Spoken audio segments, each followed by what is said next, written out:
a minute or two to talk about scapulas. So, scapula is a fancy word for your shoulder blades, these guys back here. Now, your scapula, your shoulder blades, are meant to sit nice and tight and snug on your rib cage so that they can glide along your rib cage when you move your arms around.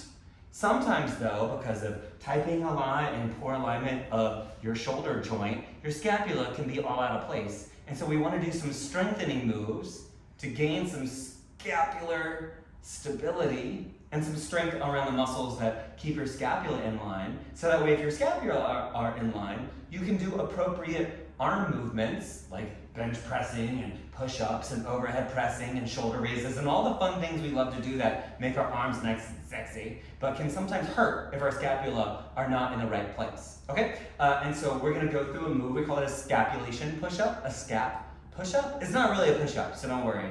And a lot of my clients in the last couple of months have been complaining of different shoulder issues, and for those that we've injected this into their program, they, across the board, have been telling me that their shoulder pain is diminished and that their workouts are improved. So whether or not you have any shoulder pain issues going on or not, it's always a good idea to have nice, strong, stable scapula. So give it a shot, either way, okay? Always let pain be your guide. If this hurts, if it doesn't feel right, go to a physical therapist or a doctor to learn more. But if this is pain-free for you, this is gonna be a really good thing for you to do. Okay, I'm gonna shut up and Morgan's gonna tell us a little bit more about anatomy. Yes, anatomy things. We're gonna be doing a push-up for your scapula, as JJ just said. We're gonna start on your hands and knees, and some key factors. I was thinking about squeezing your claws and your paws. So that's your fingers and the palms of your hands squeezing the floor so your hands are nice, active, and engaged so you feel less pressure in your wrist.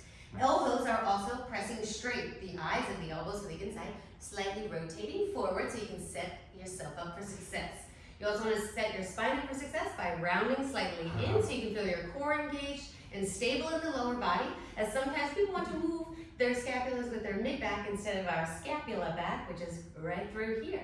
So I'm going to cue JJ here to pinch my hand or fingers like there's a can in between his shoulder blades and he's squeezing it, feeling that in the mid-back and spine. Then you're pressing away, feeling this on the sides of the rib cage, your serratus anterior, as you push and pull. You're pulling yourself down to the floor, and then you're pushing the floor away like it did something bad to you. Bad floor. Boom. Here we are in a kneeling position, active and engaged. If you want to challenge this, you can step this back into a plank. JJ's a pro here. Oh, feels so good. Lifting up toward the ceiling and pinching in.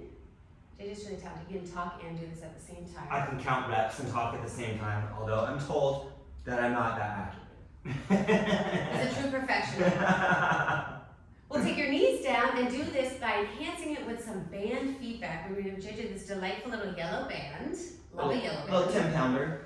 Little 10-pounder. You can pick and choose the difficulty that you want with your own band, but just be mindful when the band is on your back that it has a possibility of slipping over and smacking beautiful faces, so we want to make sure that we have it anchored on our back, in between our shoulder blades and spine, adding in some extra feedback here. Hands pressing down.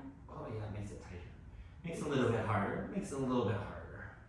I love watching JJ do this. Look at his elbows so straight. Arms are engaged, spine staying in control. You can't even do this in a plank position. What? Oh man. Let's see it. Oh baby. Oh, so many different ways. That's like really hard. Yeah. And I like the way you were telling me earlier too, because like now my arms are tired. If your arms get tired or your wrists are a little uncomfortable being on the floor, you can do this with the band or without the band. Just kneeling, right? Just to get that movement. So just depending on where you're at, this is like for starters, if you're like, oh, I have a broken wrist, or I don't like putting my hands on the floor, or plank is just not where I'm at. Even doing the movement like that will help. So incredible. Look at this. His arms are staying parallel to the floor. That's one way you can be an indicator of making sure you're moving properly from those shoulder blades. Not letting your elbows bend in your arms. This is gorgeous. And now my arms are tired.